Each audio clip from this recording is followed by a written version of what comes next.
Eddie Hearn has confirmed Isaac Chamberlain will take on Okolie February the 3rd at the O2. Perhaps a surprise that this fight is made so early in both guys' respective careers, both two undefeated professional prospects, relatively young in their careers, but not a surprise to those who watched the Matchroom and Sky Sports bill at your call last week.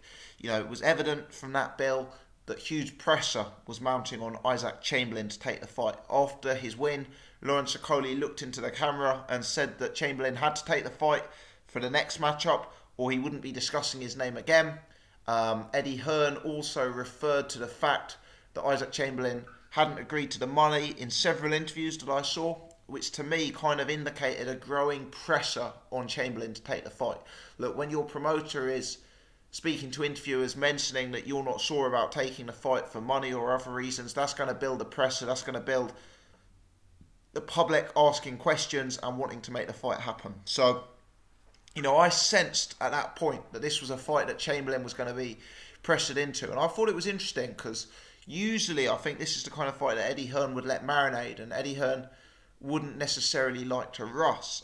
Some people I've seen have speculated that Eddie Hearn's schedule for the early part of 2018, February in particular, is going to be pretty light. The David Haye fight isn't till May.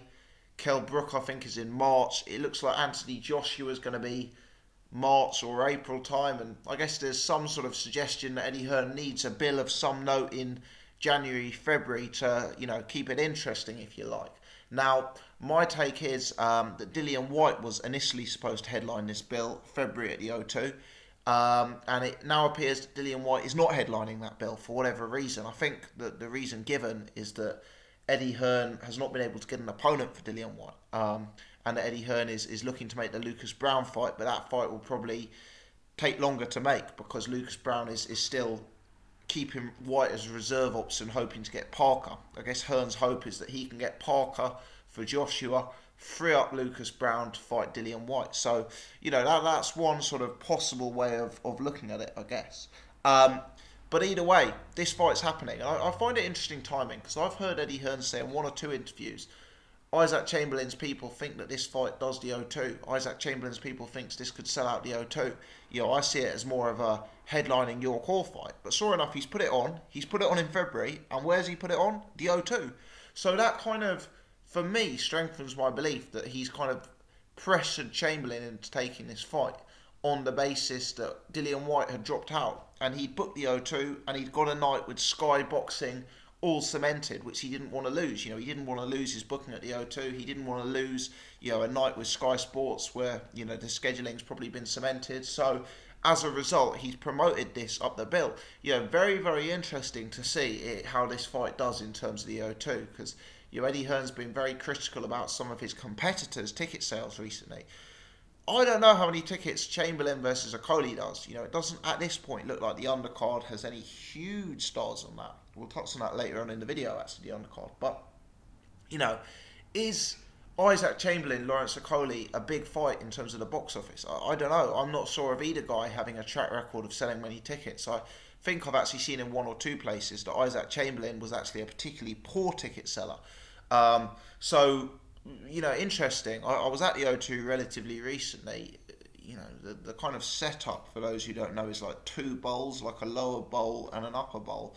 You'd be surprised if they'd open up the upper bowl for a fight of this magnitude. You'd think the lower bowl would be enough. But, that's an interesting perspective. But anyway, Chamberlain's taken the fight. Looks like he had a haggle over money, but he should take the fight. In terms of my perspective, if I was Isaac Chamberlain, I don't think this is the wrong time for him to take the fight. Now, whether I'm picking him is another question, but I think he has a greater chance of winning this fight than he would have, say, winning the fight in a year's time. Chamberlain is a schooled boxer, calm, good timings, a bit of a counterpuncher, a bit tricky. He's been pro for 3 years. Okolie has been pro for less than a year. At the minute, there are still signs of rawness, greenness, amateurishness in his game. Now, when you are a well-schooled, calm, counterpuncher type fighter, the type of opponent you want the most is the kind of raw, wide, open offensive fighter. Just look at Billy Joe Saunders versus David Lemieux, for example. Saunders' technique, Saunders' timing, Saunders' ability to stay calm and read a fight, was pivotal in that. So for me, Okolie is a guy who's young in his professional career in terms of pro experience, still exhibiting signs of rawness. I think those signs of rawness can be ironed out. In fact, I think certain signs are there already that Lawrence Okolie is improving. I thought in his last fight at York Hall, he was less eager. I thought he was concentrating on straight punches more. And I think that will leave him less open and make him actually a more dangerous fighter. My point is, Lawrence Okolie is not only improving already, but there's potential for him to further improve. And Isaac Chamberlain's advantages in this fight, which I believe are experience, technical advantage, technical advantages, mentality advantages in terms of how he performs in the ring, being slick, being comfortable, fighting at his own pace. I kind of believe those advantages may be less established if the two guys were to fight in a year. So from Isaac Chamberlain's take, I think this is the right time to take the fight. Could it be bigger in a year?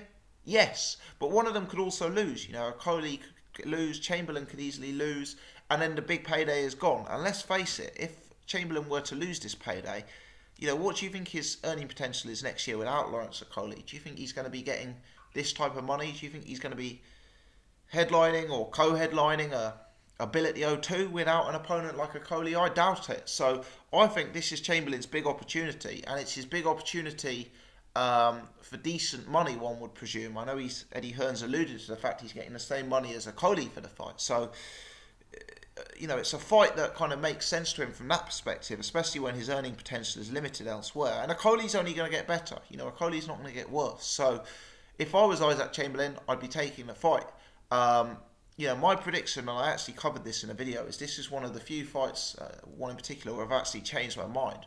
A fight or two ago, I was thinking Chamberlain would prove victorious in this matchup. Now I'm actually siding with Okolie.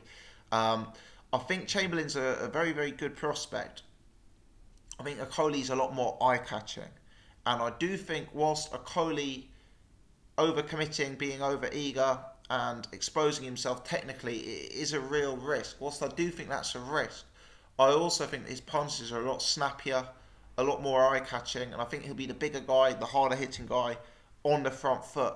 And I think the recent signs in his last fight that maybe he's calmed a bit and maybe he's committing straight punches a bit will only be in his favour. So for me, the worm started to turn on that fight, and I moved from siding with Chamberlain to siding with Lawrence Okolie. It's a good fight, it's an entertaining fight. Essentially, it's two prospects going at it in a fight that currently represents form below British title level. But there's going to be build-up, there's going to be beef. I think they've actually called it, just having a look what they've actually called a fight poster. I've got a feeling it was British beef or something of that nature. So they're already kind of talking up the sort of bad blood element. It is British beef, they've called it.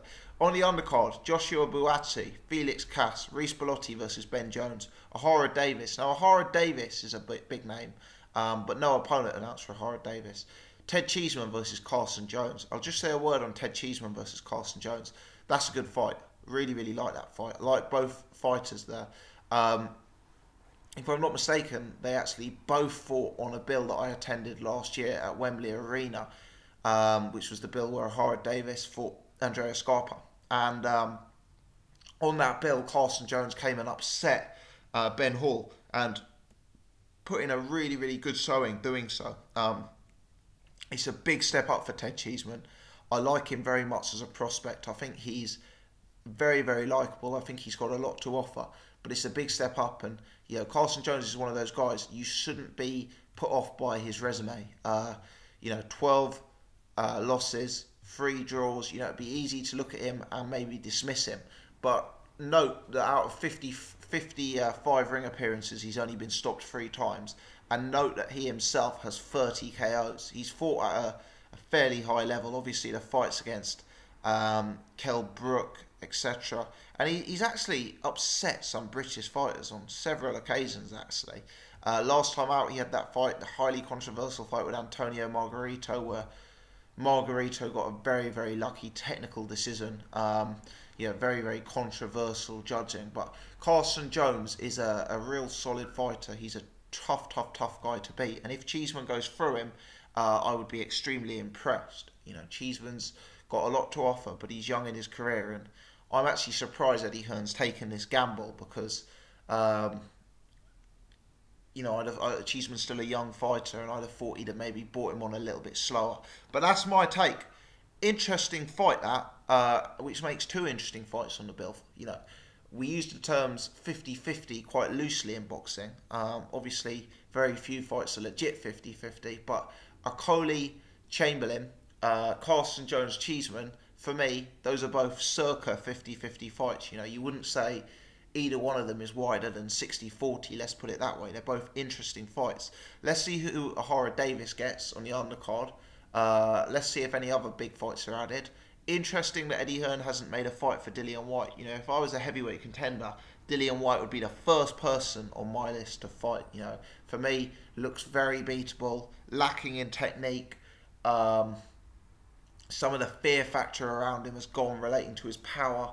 Dillian Whyte would be exactly the kind of guy I'd be looking to step in with if I was a Brian Jennings, if I was a Ajit Kabayel, if I was a Hughie Fury, if I was one of those guys, he'd be top on my list. So interesting that fight's off. Let me hear from you. Let me know your thoughts in the comment section below. Who are you picking, Okolie versus Chamberlain? Who are you picking, Cheeseman versus Carson Jones? As always, thanks for tuning in. Appreciate you guys watching my channel.